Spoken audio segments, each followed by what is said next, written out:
Okay, this next section we're going to talk about the double outside entry or vertical gunting. So far we had covered from the beginning if my godfather, my Nino, if he throws his right hand, if he throws a jab, I have my split entry where one hand's on the outside, one hand's on the inside. The last video we covered double inside, so when he throws that jab, both my hands are on the inside. Now, this time I'm going to come with both my hands on the outside. So when he throws his jab, both my hands are going to come on the outside here. Now, a lot of times this is just taught as sort of like a double parry or a parry into an eye jab. So when he throws that jab, a lot of people just shoot that in there. And so I'm really looking to come right over the arm and shear right into the eye. I can come to the face, I can punch, I can do other things. But a lot of times it's just this double kind of motion. In Dosepar, sometimes we call this motion a water motion because it's kind of a fluid kind of motion. Both of the hands they parry in the same direction. But in this case, one hand is going to parry and the other hand is going to come up top. Now, because this arm may kind of hinder my path, I really need to make sure that my trajectory or my intent is true. So it ends up shearing just because I'm really going for my target. If I don't really go for my target, what happens is it kind of gets stuck here, and we're in this reference where people end up and they have to do other things anyway. That can happen too, but what we really like is for that initial penetration. So when he jabs here, I'm looking for this shot in here. If it's too high of a reference and I get this, then that's when we start to come in for other things. That's where we get like a true reference before we start to tap in.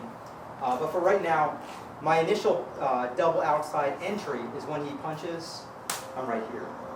Now if I decide to go more shallow and do my destruction, this is a lot of times where we start to get our limb destructions. So when he throws this, if I stay far, I can take my either back knuckles. Some systems of Kung Fu, actually in Tien Shan Pai, I was taught that you can take some of the wrist and actually hit under here. But we really like this flicking kind of motion with the knuckles to destroy right in between the bicep and the tricep. Of course, if I had a blade either in a forward configuration or reverse configuration, I could thrust into these two. But really, I'm just looking for this right here. So when he throws this jab, I'm just looking for me to destroy this here. Again, in training, if I don't really want to destroy my partner's arm, but I want kind of motion, I can purposefully miss the arm and go right next to it. So when he throws the jab again, this saves his arm, and he just takes a little bit of the forearm.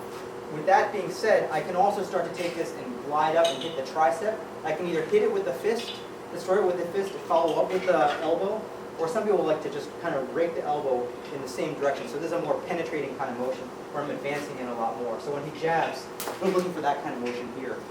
If you take the arm and you penetrate even more, you can go right to the ribs, which I tend to like a little bit better. So when he jabs here, I'm looking right for this, and my elbow will drive right into the rib cage. So now, as I go from a more shallow motion to a more penetrating motion, I have my double parry on this line.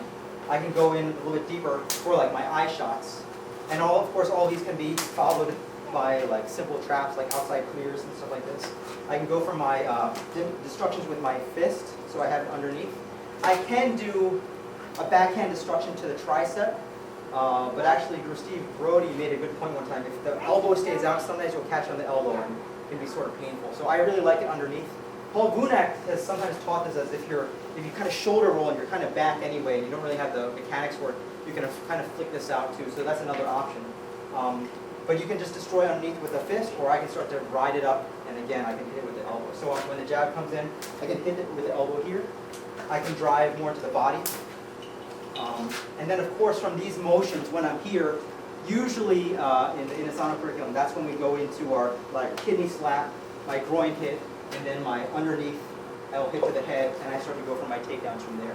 That's how we get a lot of those takedowns, where from the Panantukan, since we're hitting down, making a punch over, and hitting up, and then we go past them. And we have all of the different kinds of entries from there.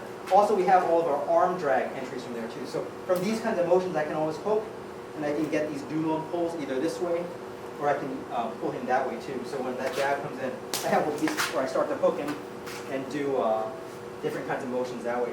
These motions also, if I stay very shallow, and I forgot to mention this too, we can convert into our rising or glancing elbow destruction. So when the jab is coming, I also can always do these two if I'm too far.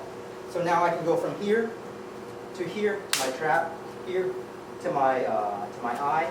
I can hit the bottom of the arm or the crazy bone or the funny bone with my fist. I can rake it with my elbow, or I can come into the body with my elbow here. And then of course once I'm in here, I'm a good position to a lot of different things. The last thing I'll talk about is I usually teach 3 positions. So off the jab, I teach the split entry, I teach the double inside, and then I teach the double outside. There is also a reverse split, and sometimes it's taught where when the jab comes in, if you're in this kind of motion. A lot of times for me, I find that for me personally, I get into that motion a little bit easier from a double outside entry. So when that jab comes in, I'm here, and then it's easy for me to insert this arm underneath. So we have our uppercuts and all of our kinds of shots over from there. But that is another position. I usually just teach it as an offshoot